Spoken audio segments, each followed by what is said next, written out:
talk about extremist Sunnis like Mr. what's his name?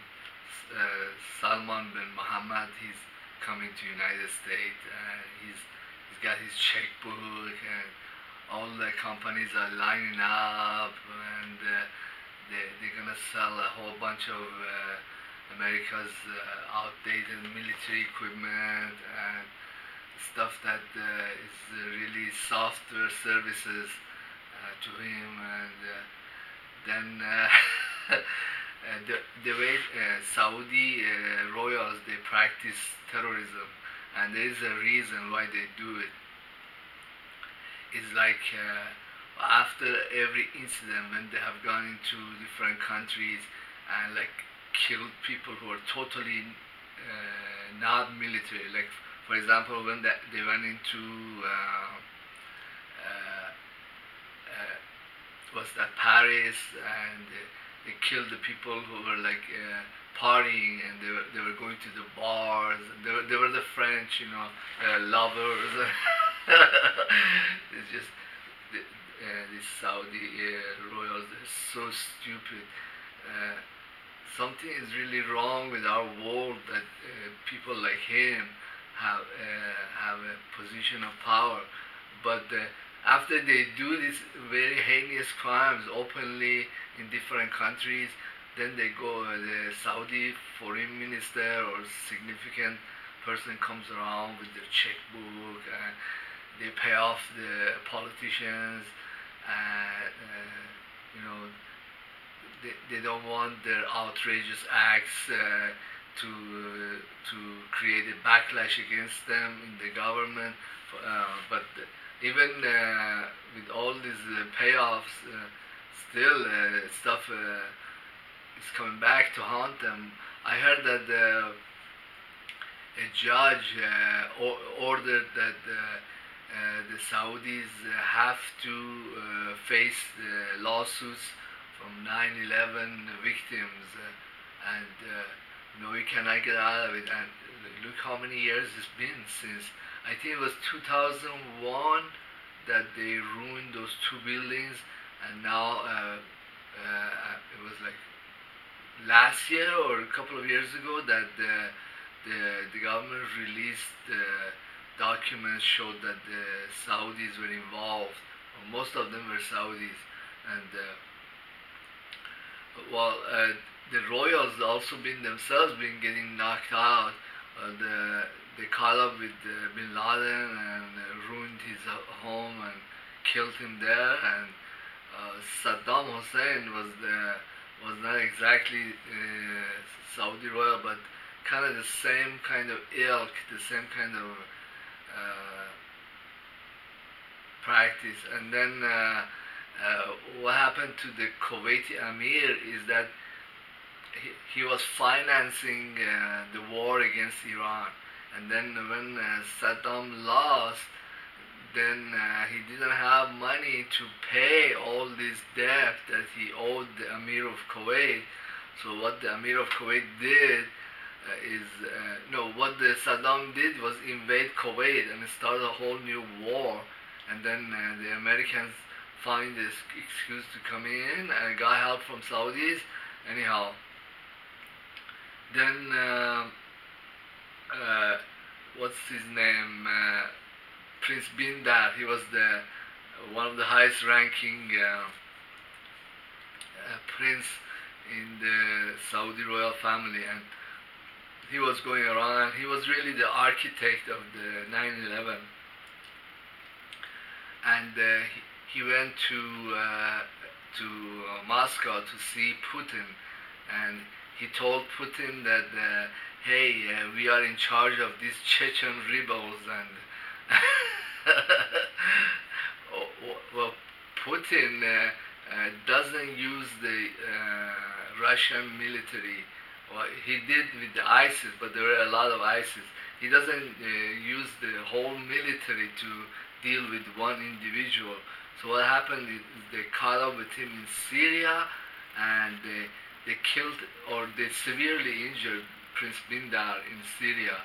But the government of Saudi Arabia is kind of keeping it hush hush. but then they had to transport him back to Saudi Arabia, and he died over there. So this is this second prince, a major prince.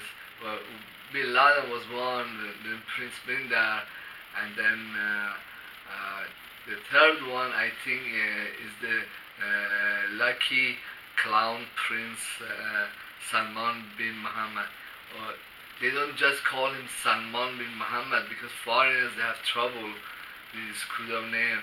They call it SBM, SBM, and I think he's going to be the next on the list of a major prince that going to get his head blown away because he doesn't live in 21st century. He's doing the same shit as everybody. It's just really sad that this group they continue the royals. They continue to finance terrorists. They continue to go to different countries. First, like they went to Pakistan in Kuwait, killed a bunch of people by bombing the place, and then I don't know who they had paid off in Pakistan, who they paid off in 9/11. I think it was the Bush family that they had paid off to keep things hush-hush. And one of them went to Giuliani after 9/11, and they tried to give him like $1 million check. Giuliani didn't like that. Was suspicious of them and gave the check back. Then every once in a while, they're paying off so many stupid politicians that are like despots like themselves. Like I don't know what they did in Malaysia, and they gave like $1 billion to one Malaysian politician. But the media here is completely like blacked out. They don't talk about this. Maybe I'm the second person in the whole United States that talk about these idiots. I think, no, I might be the third person because well, Salente, he'll speak his mind, he doesn't care. And in the Kaiser report, Max, also Stacy, they talk about Saudi and the stuff they do. They're pretty open. Yeah, there is hardly any coverage in the U.S. media or Europeans. I don't. They must be paying people off real heavy bribes. Not talk about Saudis and. Well, I know that many a time I'm in the temple and I pray that these guys they get knocked out or somebody kill them. I don't know. I think many countries have the technology or the military to kind of do a good job on the royals. But the problem with the Russian or Chinese or Iranian military is that their military and their equipment in their military or aircraft or rockets they have or electronic warfare systems they have or radars they have, they are not geared or their philosophy is not geared into going into other countries like the United States or Israel do and do terrorist act. For example, Iran's military doctrine is simply that we're gonna just defend our own borders, our own country. We don't care about Saudi or Omani or Kuwaiti. This is not our country. So they are hesitant to really punish these idiots.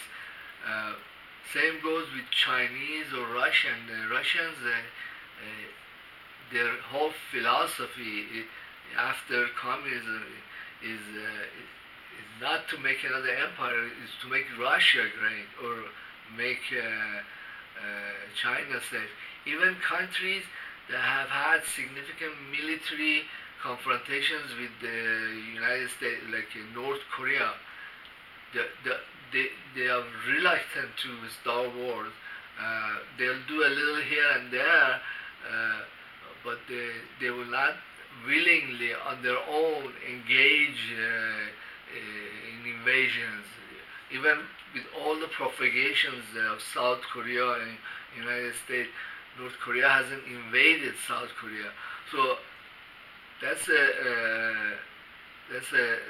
big block, and this stuff keeps going on in the world. I think that the Saudis are total cowards. For example, the Saudi Air Force goes and like bombs weddings in Yemen, like schools, hospitals. The U.S. government helps Taliban bomb hospitals that were clearly marked by doctors out of borders. That this is a hospital, you shouldn't be bombing that, or this is a school, or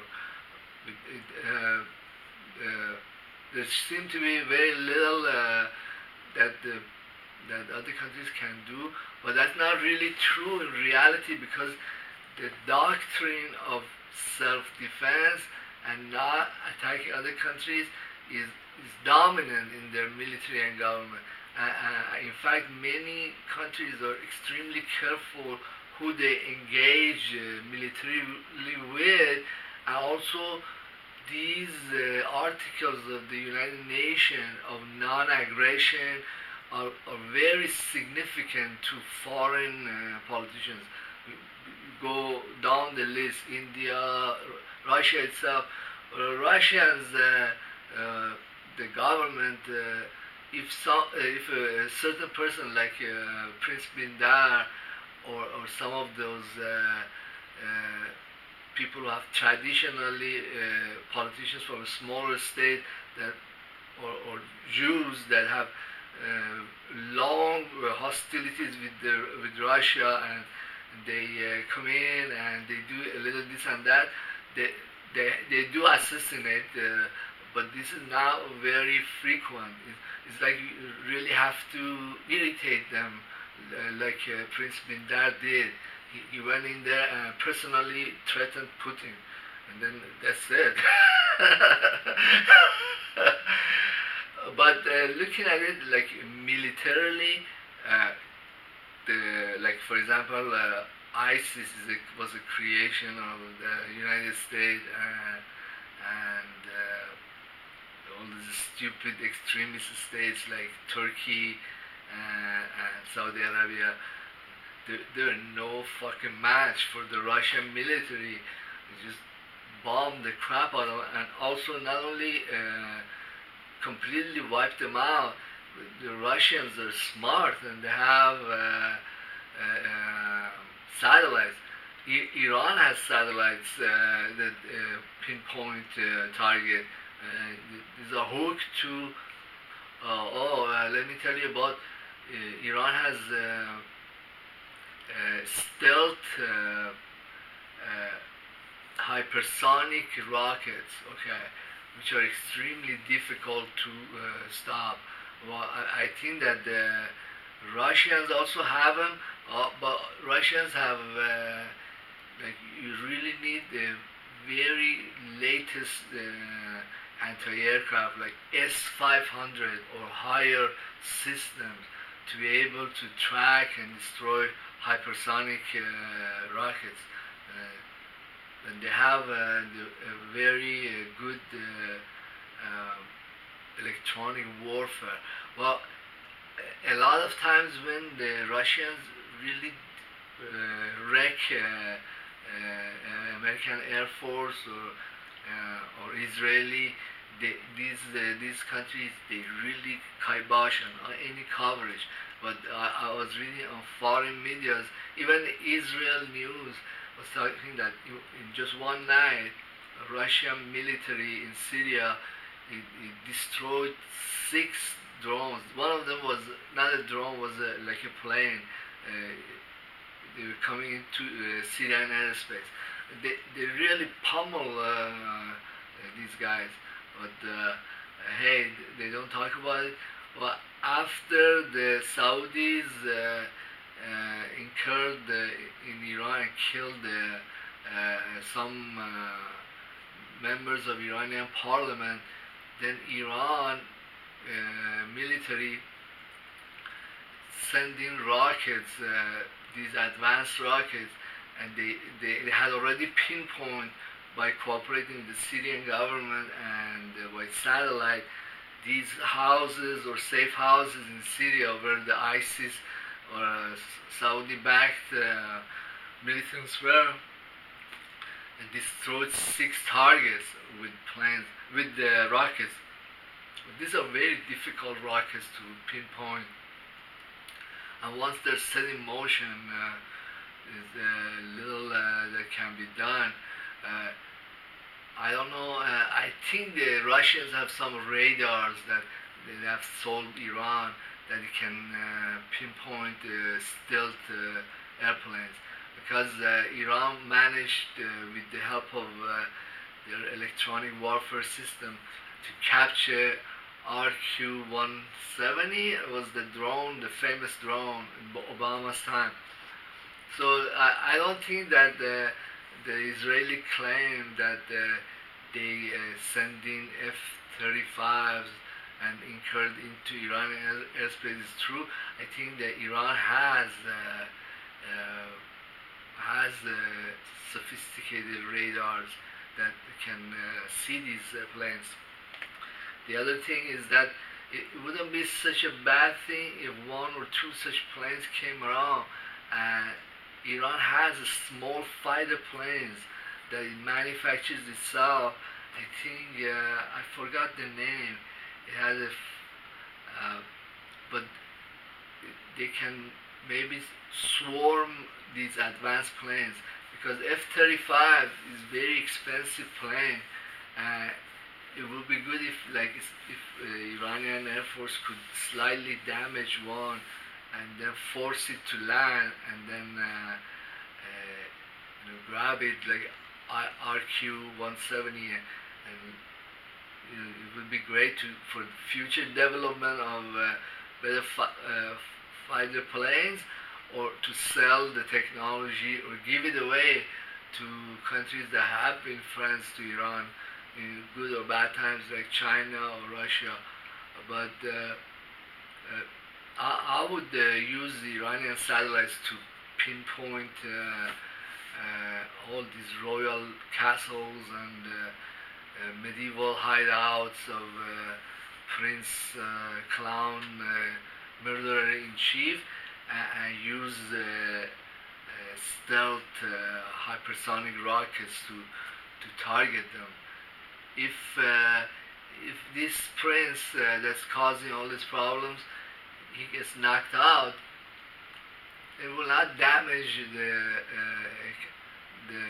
foreign sale of weapons by United States to them, or Britain or other countries, or even economic relationship, because the next idiot that comes out of the Saudi royal family will be a lot more insecure, and will be much more willing to make deals with anybody, including deals that prohibit financing of Taliban or financing of terrorists in faraway places. And just tell them, hey, look, we knocked out these other guys, they were bigger than you, you're next on the list, do you want to do this stuff? I think the damage that the Islamic extremists like Wahhabis, they do to Muslims, it has almost zero military value, but it's more like create fear and a sense that, oh, we are in charge, or we are some kind of reference point. Like there is all these idiots, like all over Muslim world, all little states, they're all manned by despots, And what these guys do, they go around and finance them, and they sign up like Erdogan or the little states around South Russia. They're like enablers of idiots like themselves. And if Iranian government or Russian government, they kind of target this royal family and their stupid castles and kind of wiped out a good portion of them, like ISIS, then the next generation of these idiots, they're going to be a lot more careful. Or who wants their foreign trade? Anyhow, Iran or Russia, the military powerhouses, the financial powerhouses. For example, Iran had a budget of like 380 billion. That's like a couple of years ago. I don't know, it's like $500 billion now. Or who needs the Saudi money? Who needs to have their citizens killed like suddenly? For what? What kind of money do these guys have that we don't have? Or what kind of weapons they have that we don't have? What kind of technology, or what is how about their kind of Islam and our kind of Islam? Like they're in the cave.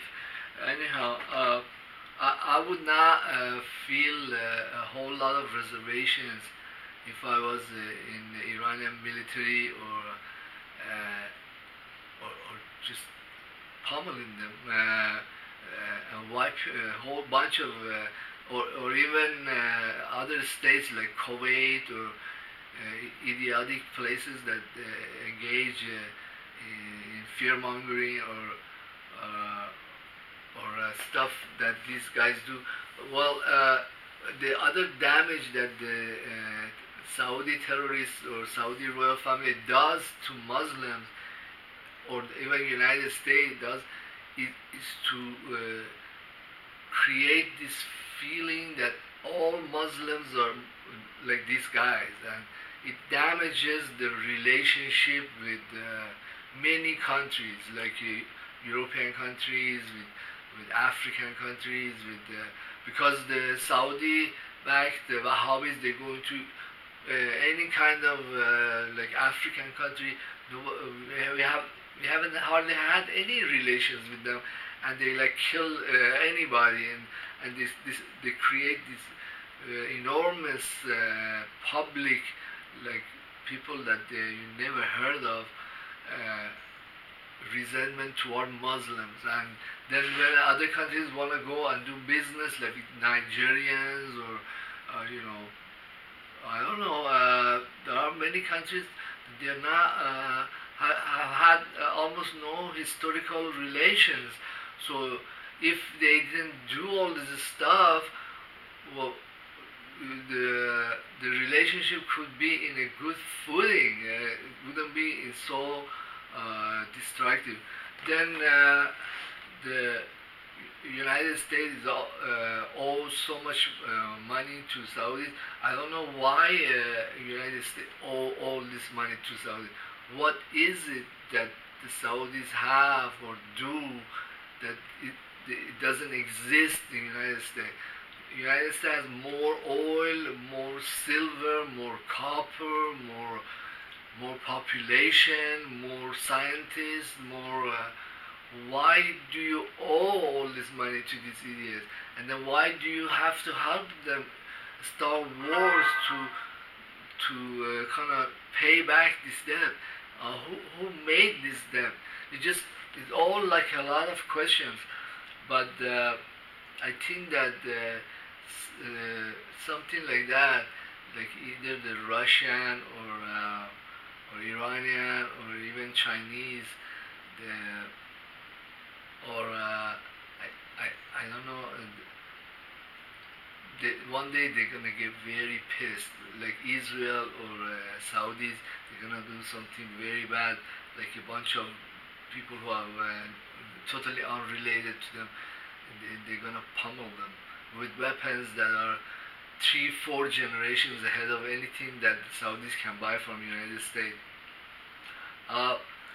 I named this video Clown Prince Salman bin Mohammad. I do think that he tarnishes image of Muslims and make it very difficult for Muslims to have normal relations with other countries. I don't think Wahhabism is anything Muslim.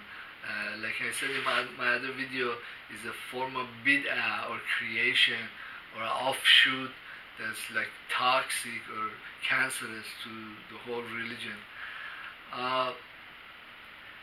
Thank you for being in my YouTube channel, and please subscribe, leave a comment, okay? Thank you very much.